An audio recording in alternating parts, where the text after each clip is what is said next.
The Chinese economy thrives as a manufacturing powerhouse, and the nation's products seem to be everywhere. The majority of tags, labels, and stickers on a variety of goods proclaim they are made in China. Because of this, it's understandable Western consumers might wonder, why is everything made in China? Some may think the ubiquity of Chinese products is due to the abundance of cheap Chinese labor that brings down the production costs, but there is much more to it than that. In addition to its low labor costs, China has become known as the world's factory, because of its strong business ecosystem, lack of regulatory compliance, low taxes and duties, and competitive currency practices. Here we review each of these key factors. Lower wages. China is home to approximately 1.39 billion people, which makes it the most populous country in the world. Point 1. The law of supply and demand tells us that since the supply of workers is greater than the demand for low-wage workers, wages stay low. Moreover, the majority of Chinese were rural and lower middle class or poor until the late 20th century, when internal migration turned the country's rural-urban distribution upside down. These immigrants to industrial cities are willing to work many shifts for low wages. China doesn't follow, not strictly at least, laws related to child labor or minimum wages, which are more widely observed in the West. Point 3. However, this situation seems to be changing, and more provinces report they have increased their minimum wages in response to increases in the cost of living. As of Jan. 2020, Shanghai's minimum hourly rate is 22 yuan, $3.16 per hour, or 2,480 yuan, $355.70 a month. Point 4. In Shenzhen, the rate is 2,200 yuan per month, $315.55, and 20 yuan and 30 fen, $2.91 per hour, based on an exchange rate of 1 yuan equals 14 cents. Point 56. The huge labor pool in China helps to produce in bulk, accommodate any seasonal industry requirement, and even cater to sudden rises in the demand schedule. For related reading, see, Do cheap imported goods cost Americans jobs? Business ecosystem.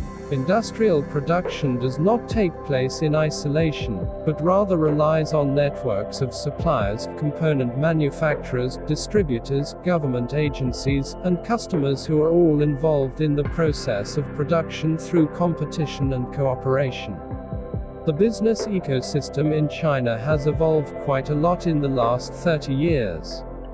For example, Shenzhen, a city bordering Hong Kong in the southeast, has evolved as a hub for the electronics industry. It has cultivated an ecosystem to support the manufacturing supply chain, including component manufacturers, low-cost workers, a technical workforce, assembly suppliers, and customers. American companies like Apple Inc. AAPL take advantage of China's supply chain efficiencies to keep costs low and margins high. Foxconn Technology Group, a Taiwan-based manufacturer of electronics, has multiple suppliers and manufacturers of components that are at nearby locations. For many companies, it's economically unfeasible to take the components to the US to assemble the final product.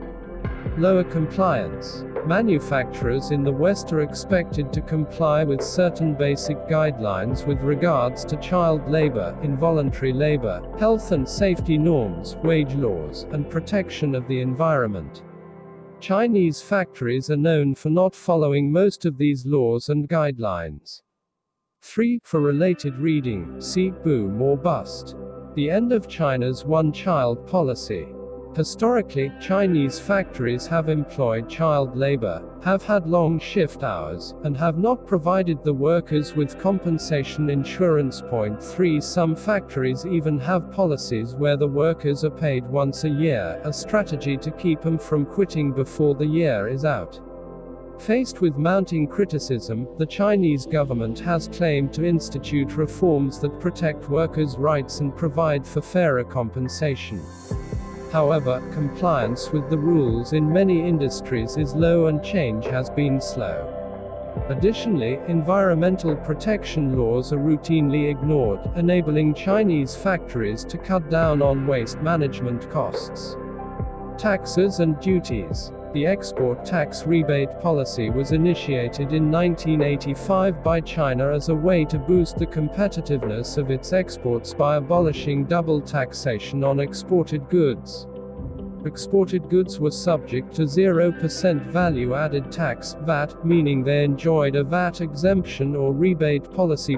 7 Additionally, consumer products from China were exempted from any import taxes.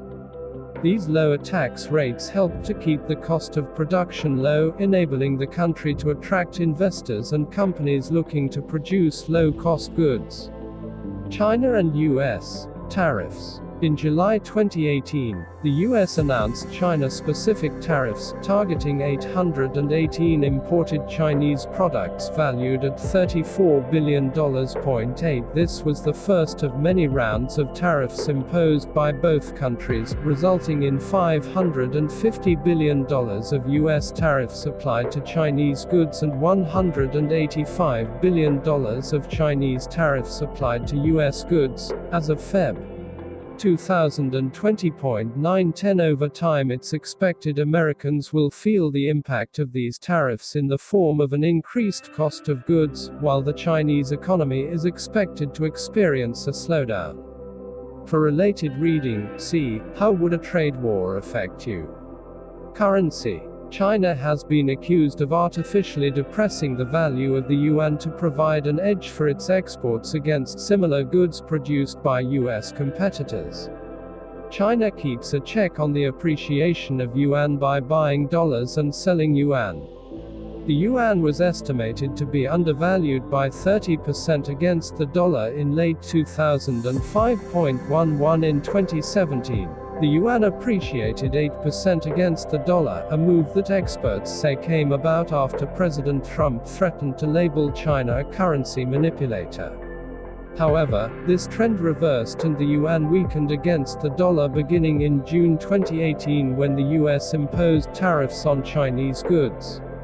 On August 8, 2019, China's central bank lowered the yuan to 7.0205 per dollar, the weakest level since April 2008. 13 The weaker yuan makes Chinese exports more attractive and is seen as China's response to its trade war with the US. To learn more about China's currency dealings,